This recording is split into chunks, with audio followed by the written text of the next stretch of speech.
World Cup winner Sir Geoff Hurst last night urged Brits to get vaccinated for their country, as the COVID rate dropped to its lowest since last summer. His patriotic appeal came as it emerged pubs and restaurants may open outdoors in April, earlier than planned, if transmission levels keep falling. And there was more good news, with the UK expecting to smash its target of offering a jab to all 15 million of the most vulnerable Brits before Monday. Sports fans could also be sent COVID tests along with their tickets so they can watch major events including the Euros and Wimbledon again this summer. Last night sports stars and ministers urged over 70s to get vaccinated before GPs move to the next stage. But Sir Geoff, 79, who scored a hat-trick in the 1966 World Cup final, told Brits, "This is a global pandemic. For goodness sake, just get it done.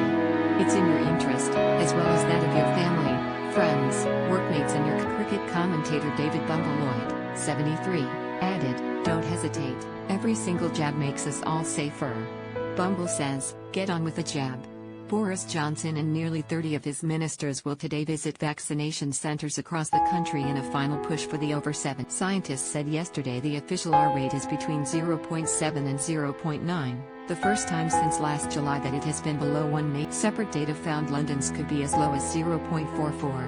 Around 35% of people living there have already had COVID, according to University of King. If cases continue to fall at the current rate, the Sun can reveal that pubs and restaurants will be reopened for outdoor table service in April. Hospitality had been earmarked to reopen in May, with only takeaway pints allowed in April, but that has now been sped up in a major boost to the blighted sector.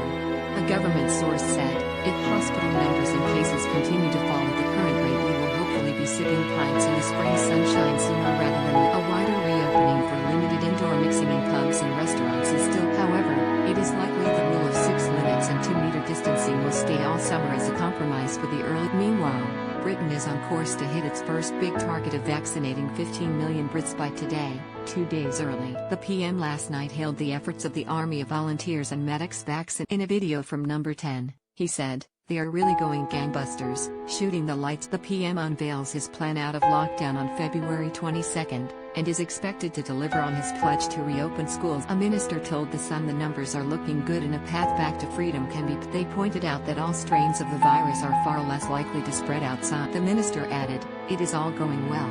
The rates are coming down, the numbers are low. We are on course for the roadmap. Outdoor ventilation is key. There are new mutations of the virus, but nothing changes." But they warned other sectors will only gradually be reopened to avoid another COVID. They said, "Things won't reopen as quickly as some may want. We will be cautious, opening one thing to see how it goes before moving." Reopening sporting events to fans this summer may also be aided by issuing COVID tests with their tickets, it was reported last night. Spectators may have to prove they are negative to be allowed into events including Wimbledon and football matches in the Euros.